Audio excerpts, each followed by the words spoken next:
की अलग अलग विधानसभा से दर्जनों प्रत्याशियों ने अपने नामांकन पत्र दाखिल किए। आज सदर विधानसभा से बसपा प्रत्याशी सर्वे चंद मिश्रा भानु ने अपना नामांकन कराया। वहीं ददरोल से भाजपा प्रत्याशी मानवेंद्र सिंह व सपा प्रत्याशी राजेश वर्मा ने अपना नामांकन पत्र दाखिल किया। इसके साथ ही तिलक से सपा प्रत्याशी रोशन लाल वर्मा सपा के वरिष्ठ नेता जयंत प्रसाद के साथ दूसरा पर्चा दाखिल करने पहुंचे। वहीं तिलक से बसपा प्रत्याशी फैजान अली खान ने भी अपना नामांकन कराया। वहीं भाजपा प्रत्याशी सलोना कुशवाहा ने भी अपना नामांकन पत्र दाखिल किया। जलालाबाद से भाजपा प्रत्याशी हरि प्रकाश वर्मा ने भी अपना नामांकन कराया। वहीं से बसपा प्रत्याशी विजय जी ने अपना नामांकन कराया। नामांकन कराने पहुंचे सभी प्रत्याशियों ने अपनी अपनी जीत का दावा किया है। वहीं सपा जिला अध्यक्ष चंदेल खान ने सभी 6 सीटों पर विजय करने का दावा किया है। विकास का एजेंडा है और विकास का मुद्दा आम आदमी को, जन सामान्य को कैसे जन सुविधाएं मिले, ये हमारा मेन एजेंडा है। हमारे घोषणा पत्र में माननीय राष्ट्रीय अध्यक्ष आदरणीय श्री अखिलेश यादव जी ने तमाम घोषणाएं की हैं जो आम आदमी को बगैर भेदभाव के सभी को मिलेंगी। छात्रों के लिए, बेरोजगारों के लिए, नौजवानों के लिए 22 लाख नौकरियां IT सेक्टर में देने का वादा किया गया है। 10 लाख नौकरियां सरकारी दी जाएगी सरकार बढ़ते ही 3 महीने के अंदर। साथ ही साथ ट्यूबवेल सिंचाई फ्री की करने का वादा किया है। 300 ईंट हर उपभोक्ता को फ्री मिलेगी, ये भी वादा किया गया है। साथ ही साथ क्रॉप लोन पर, जो क्रॉप लोन लेते हैं काश्तकार, तो उस पर भी ऋण माफ़ करने का, ब्याज माफ़ करने का वादा किया है। तो तमाम योजनाएं हैं समाजवादी पार्टी की सरकार लेके आ रही है। पहले भी तमाम योजनाएं लागू की थी सरकार ने, अब फिर क्या नाम ये सरकार जो बनने जा रही है इसमें फिर दोबारा लागू करेंगे। और एक सबसे बड़ी योजना जो समाजवादी पार्टी की सरकार ला रही है कि 5 साल तक राशन, गेहूं, चावल मुफ्त देने का वादा किया है। कितना भरोसा जताया है, इस भरोसे पे कितना खरा उतरेंगे इस बार आप? नहीं, भरोसा जनता ने जताया। जनता ने भरोसा हमें हमारे ऊपर 16 बार जताया है। मैं 16 बार खरा उतरा हूँ और समाजवादी पार्टी की सरकार में रह के माननीय राष्ट्रीय अध्यक्ष हमारे अखिलेश यादव जी CM बनेंगे। पिछली जो CM बने आप सबने देखा होगा, मैं दावे के साथ कह रहा हूँ कि आपके नीचे से ऊपर तक नेटवर्क है। एक चिट्ठी वो दिखा दीजिए पूरे प्रदेश में, चाहे वो मंत्री हो चाहे विधायक हो, जिस विधायक मंत्री ने आदरणीय योगी जी को चिट्ठी दी हो और उस चिट्ठी पर अगर कलम चली हो, मैं आपके मीडिया के माध्यम से कह रहा हूँ, वो चिट्ठी आप मंगवा के मुझे दिखा दीजिए। इसलिए उसमें गरीब, पिछड़े, अगड़े सर्व समाज के लोगों का उत्पीड़न हुआ। इसलिए मैंने वो पार्टी छोड़ी। समाजवादी पार्टी की नीतियों से प्रभावित होकर मैं समाजवादी पार्टी में आया। और जनता का कैसा समर्थन मिल रहा है? जनता का भरपूर समर्थन मिल रहा है और जितने मैंने उम्मीद नहीं की थी उससे ज़्यादा मुझे अपनी तिलेर विधानसभा से समर्थन मिल रहा है। तो इस बार क्या कुछ चुनौतियां हैं क्षेत्र में?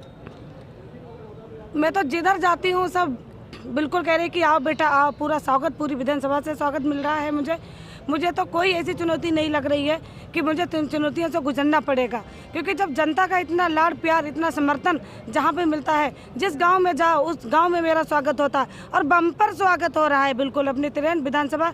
जब भी आप देखिएगा 10 तारीख को जब वोट खुलते हैं तो पूरी तिलेर विधानसभा का नक्शा ही अलग होगा। इस बार विधानसभा जलालाबाद से आपको टिकट दिया गया, क्या मानते हैं किस तरीके से आपकी जीत होगी? धन्यवाद पहले तो आपका, आप सभी लोगों का, मीडिया के बंधुओं का। जैसा कि आप सभी लोग मेरे बारे में जानते हैं, मैं एक खुली किताब हूं जनपद शाहजहाँपुर के लिए। मैं छात्र जीवन से ही अखिल भारतीय विद्यार्थी परिषद में काम करते हुए आगे बढ़ा। भारतीय जनता पार्टी में वर्ष 2009 में युवा मोर्चा के जिलाध्यक्ष की जिम्मेदारी पार्टी ने दी। निष्ठापूर्वक उस जिम्मेदारी को अपनी सामर्थ्य के अनुसार निभाने का काम किया। फिर पार्टी ने जिले का महामंत्री की जिम्मेदारी दी, जो एक बहुत बड़ी जिम्मेदारी होती है। 4 वर्ष उसका कार्यकाल होता है।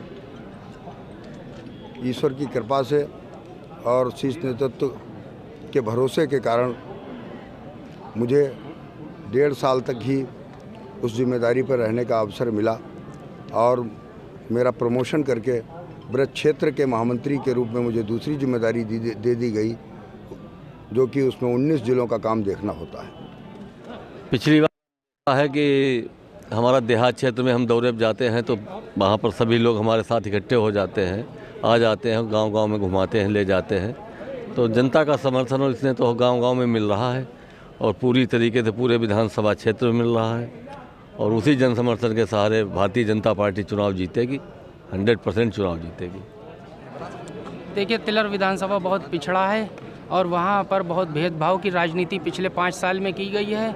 इसलिए तिलर विधानसभा की जनता ये तय कर चुकी है कि बहुजन समाज पार्टी की सरकार बनाना है। बहुजन समाज पार्टी में सबको बराबर सम्मान मिलता है और तिलर क्षेत्र जो है एजुकेशन के मामले में बहुत ज़्यादा पिछड़ा हुआ। अगर जनता वहाँ से इंशाअल्लाह ताला मुझे मौका देती तो मैं ज़्यादा से ज़्यादा एजुकेशन के लिए तिलर विधानसभा और निगोही के लिए कार्य करूँगा।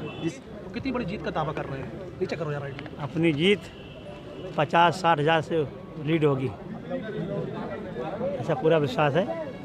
8 बार के विधायक भी सामने हैं आपके, उनको देखा 8 बार, हमको देखो 1 बार। 164 ऑन रिकॉर्ड ब्राह्मणों की हत्या करवाई है और हजारों की और हत्या करवाई है। आपकी जो है ब्राह्मण समाज बहुजन समाज पार्टी से जुड़ गया है पूरी तरह। अब बहुजन समाज पार्टी की सरकार पूर्ण बहुमत की बनेगी और वह जी 5वीं बार उत्तर प्रदेश की मुख्यमंत्री बनेगी, देख लीजिएगा।